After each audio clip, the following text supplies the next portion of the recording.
Hey everyone, I'm Joshua Orro, the Mustang Prince, and welcome to Mustang Prince Orro Reports.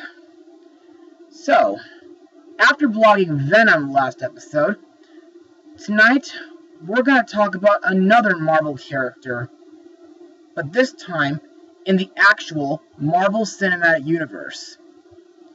If you may recall, about a few months ago, during Avengers Infinity War, an evil being named Thanos succeeded in collecting the Infinity Stones and disintegrating half of humanity. Not only that, but he disintegrated several of my favorite Marvel heroes, like Scarlet Witch, Black Panther, several of the Guardians of the Galaxy, Spider-Man, and our subject for tonight, Doctor Strange. For those who are unfamiliar with Strange, here's a little history lesson. Created by Steve Ditko and writer Stan Lee, Doctor Strange serves as the Sorcerer Supreme, the primary protagonist of Earth against magical and mystical threats. Inspired by stories of black magic and Chandu the Magician, Strange was created during the Silver Age of comic books to bring a different kind of character and themes of mysticism to Marvel Comics. In my opinion, Strange is one of the most interesting heroes in Marvel history, and I think a superhero using magic, well, is a pretty cool idea. Now, aside from being in Infinity War, Strange also appeared in Thor's recent movie, Thor Ragnarok, which I blogged during November of last year. However, the movie I'll be blogging tonight is known as Doctor Strange's origin story. But does the movie still hold up after 2 years? Well, let's take a look. Released on November 4th, 2016, the movie is, well, Doctor Strange. Now let's get started. Dr. Stephen Strange's life changes after a car accident robs him of the use of his hands. When traditional medicine fails him, he looks for healing and hope in a mysterious enclave. He quickly learns that the enclave is at the front line of a battle against unseen dark forces bent on destroying reality. Before long, Strange is forced to choose between his life of fortune and status, or leave it all behind to defend the world as the most powerful sorcerer in existence. So, what do I personally think of this movie? Well, in my opinion, this movie was very mystical, interesting, and action-packed. Yes, this is another great Marvel movie. But, to further explain why, let's move on to Mustang notes. Now, various incarnations of a Doctor Strange movie have been in development since the mid-1980s until Paramount Pictures acquired the film rights in April 2005 on behalf of Marvel Studios. Thomas Dean Donnelly and Joshua Oppenheimer were brought on board in June 2010 to write a screenplay. In June 2014, Scott Derrickson was hired to direct and rewrite the movie along with John Spates and C. Robert Cargill. The film began principal photography in November 2015 in Nepal before moving to the United Kingdom, Hong Kong, and concluding in New York City in April 2016. Now, like most Marvel movies, the best parts of this film are the fight scenes, and I think the training scenes are very interesting. However, in my opinion, the mirror dimension, well, are the parts that I really don't like that much. Now, I'm not saying that they're bad. No, far from it. they make me kind of dizzy, and, well, they give me Inception flashbacks. As for the magic, well, unlike certain films like Harry Potter and other films that include magic, the magic in this film are more science fiction and mystic arts, instead of being fantasy styled. Also, I don't know if you guys have seen my blog of Repo the Genetic Opera, but if you have, you probably already know that my biggest fear is anything medical. And that includes surgeons. However, unlike Repo, the hospital scenes in this film don't last for too long, nor do they take up the whole movie. Plus, I really like the setting in many different cities, like Kamartaj, New York City, London, and Hong Kong. So I guess that wraps up Mustang notes. So, let's move on to the cast. Our hero, Dr. Stephen Strange, is played by Benedict Cumberbatch, who voiced Agent Classified in the Penguins of Madagascar movie, Smaug from Peter Jackson's Hobbit trilogy, and he'll be the new Grinch this holiday season. Now, Strange is a neurosurgeon who, after a car accident, discovers the hidden world of magic and alternate dimensions. Mr. Cumberbatch describes Strange as arrogant, with the film about him going from a place where he thinks he knows it all to realizing he knows nothing.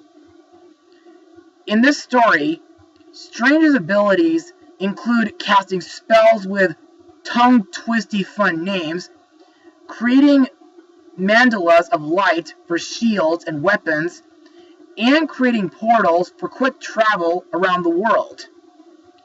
Strange is also aided by a cloak of levitation for flight, which, in my opinion, seems kind of similar to Count Dracula's cape from Hotel Transylvania.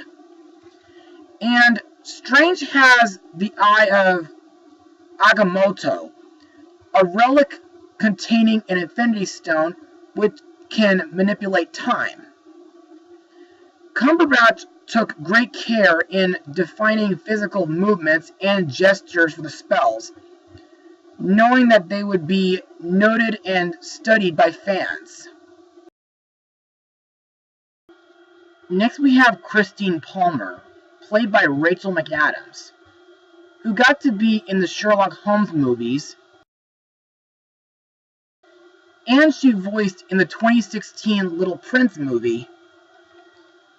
Christine is an emergency surgeon and Strange's love interest. Christine left Strange after his mental breakdown and losses. However, she returned as an ally of Stephen after he returns from his training and apologizes to her for his arrogance. In my opinion, I think Christine is a decent supporting character, and I think she's a very, well, shall we say, a great nurse. Next is Baron Karl Mordo, played by Chiwetel Ejiofor, who is in the trashy 2012 film Sherlock Gnomes, and he'll play Scar in next year's live-action remake of The Lion King. Mordo is a master of mystic arts, close to the Ancient One, and a mentor to Doctor Strange. Now, this version of Mordo is a combination of different characters from the Doctor Strange mythos, and unlike in the comics, he's not introduced as villainous. Ejiofor described Mordo's relationship with the Ancient One as long and intense, while noting a growing respect between the character and Strange until things get a bit complicated. Our next character is Wong, played by Benedict Wong. Weird. Anyway, Wong is a master of the mystic arts, tasked with protecting some of Kamar Taj's most valuable relics and books. The character is depicted in the comics as Strange's Asian tea-making manservant. Now that's kind of weird. Now, Wong's main development is being very wise and very serious, and possessing a no-nonsense attitude. Little else is known about his character in the movie, though. Next, we come to Caecilius, played by Mads Mikkelsen, whom I remember from Rogue One. This character is a master of the mystic arts who broke away from the Ancient One. Caecilius was used in the movie to drive the introduction and development of bigger villains for the future, including certain individuals who live in other dimensions. He believes the Ancient One is a hypocrite protecting her own power base, and that the world may be better off if we were to allow some of these other things through. Fun fact, Mikkelsen's makeup took between 2 to 3 hours to apply. Now, in my opinion, Caecilius is a cruel, ruthless, and delusional villain.